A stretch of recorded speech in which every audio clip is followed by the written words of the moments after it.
So it's been a while, like 6 months a while. It's obviously been a weird and wacky time.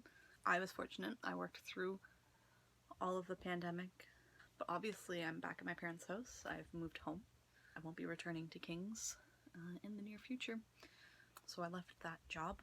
I still work at Indigo, hashtag Indigo employee, which is great, and I'm very grateful to be working for a company that values its employees and really takes our safety into consideration when implementing new policy during this difficult time. But yeah, that's all to say. If there's things that you want to know about the last 6 months, let me know. Been doing not a lot of reading, to be honest with you. You know, it is what it is. It was a stressful time. But, you know, I still got my bullet journal. Still record everything that I'm reading. This month has actually been pretty good so far. As you can see from my pages read chart.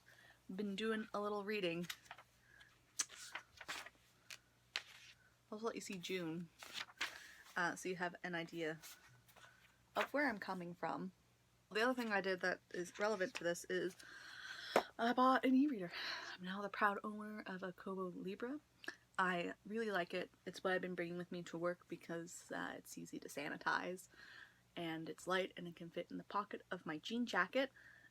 I got a new jean jacket too that has an inside pocket, which I'm very stoked about. So that's a cool, fun thing that's happened. But today we are talking about the reading rush. The first thing I want to say before we get into this is that I'm reading like 4 books at once right now. So a lot of those books are going to spill over probably into the reading rush as well. And I'll talk about those later because the first challenge in the reading rush, or one of the challenges, is to read the first book that you touch. So I don't want to touch any books until I choose what book that is because it has to be something that I can finish. I want it to be something that's going to make me feel accomplished. And it's going to be something that I enjoy. So let me take you off the tripod and then we can go on a tour of my room so I can show you what I've been thinking about. So these are the first stacks. So I've been thinking about How to Train Your Dragon number 3, which is to speak Dragonese. Very excited about that. Sex and Vanity is one that I've thought about. Oh, I just touched both of those books.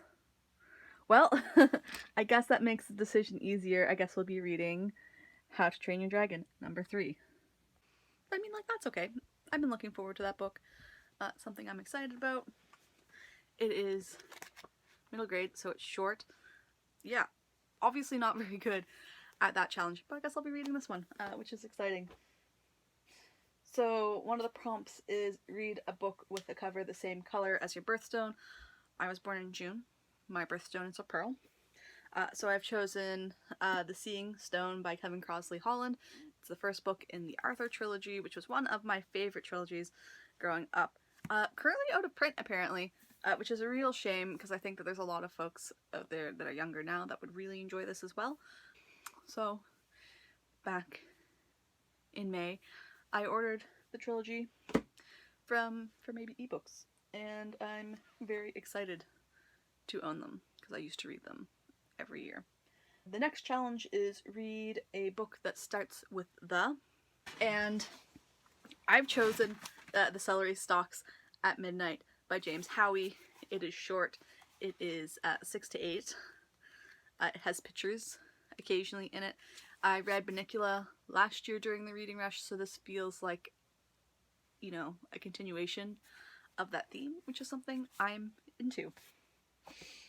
The next one is to read a book that inspired a movie that you've seen. I've chosen one of my all-time favorite movies that has been inspired by a book, which is One Day by David Nichols. I absolutely adore the film. I've heard the book is not as good as the movie, which is very rare for adaptations.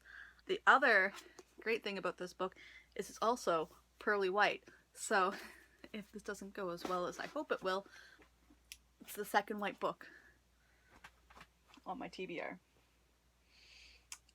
So the next prompt that I have to fill is read a book completely outside your home. I'm going to read a graphic novel for this.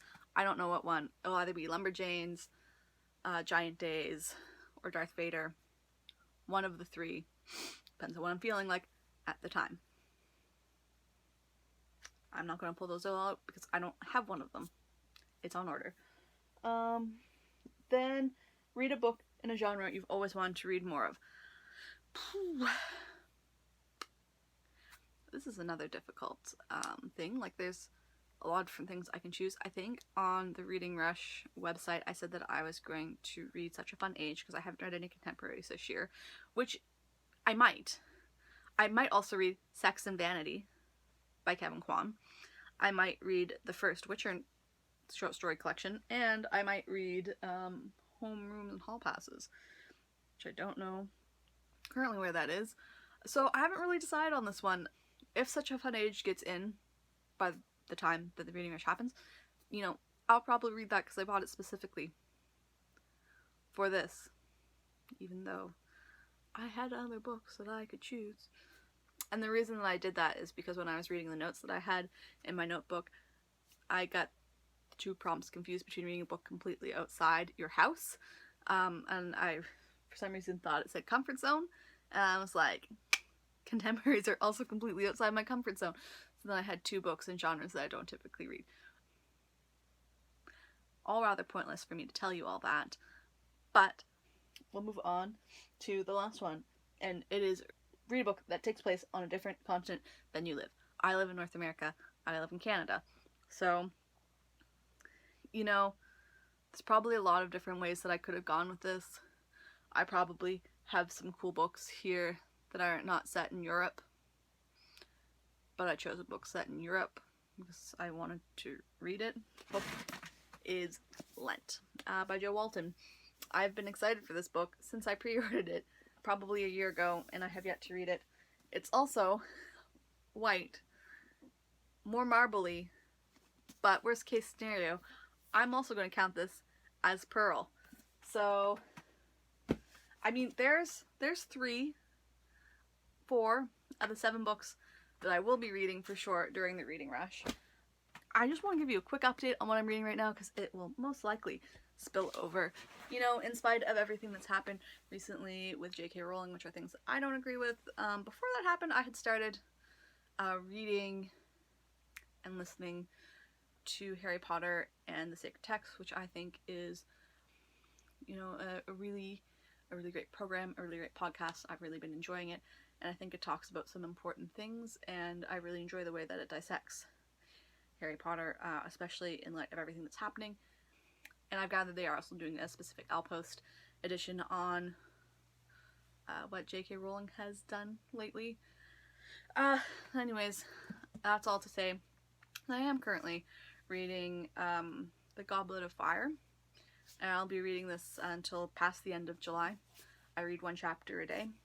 It's the first thing I typically do in the morning, as I will read a chapter of this after I eat, and then I listen to that episode of Harry Potter and the Sacred Text, and it's a great way to center myself, and I'm really enjoying it, so it's not something that I can see myself stopping soon, though it is more difficult given the recent things that have happened. I'll also still be reading my workbook, which title I forget at the current moment. I'm reading that on my e-reader, but I'll be giving you updates on what I'm reading for work. I will always be reading something on my e-reader for work, so even if I finish the book that I'm currently reading before the Reading Rush, which is unlikely because I'm only 33% through, there will be something that's not the books on my TBR that I will be reading, unless I can get one of them from the library. And the other thing, there's still 2 things left, but I'm reading 1 chapter a day of the Romanovs, 1613 to 1918 by Simon Sebag Monteferro. I watched The Great, which is on Prime, which is another thing that I'm finding difficult right now, given that Amazon has issues. but I'm also not the only person that uses my Prime account, so I don't really feel like I could cancel it. But I did really enjoy the grade. I thought it was really great, and then I wanted to know more about it, and I had given Martin the Romanoffs for Christmas a couple years ago, so I asked him if I could borrow that. So that's the 5th book of his that I have in my room right now. And the other thing that I'm currently reading is The Fiery Cross by Daniel Gabaldon, because I thought that this would cheer me up. It was one of my jar picks, and it's absolutely huge, and I do regret some of that. But here we are. We're still reading it. So if I haven't finished it by the reading rush, I probably won't read it during the reading rush, because I want to focus on my TBR so that I can get it done and get that completed badge. But yeah, so that's kind of what the reading rush will look like for me. Hopefully I'll do daily vlogs, because that's always been something that's been really fun in the past, and it's a great way to connect with the a grander reading community. But you know, we'll see what happens. I need to put this video up now so that I don't chicken out and don't do it. But thanks for watching. Again, let me know if there's anything you want to know about my life, or what I've been reading, or all the books that I've bought in the past 6 months, because I'm happy to make any videos that people say that they want to see. But I guess we'll see you on the 20th when the reading rush starts. Yeah, we'll see you then.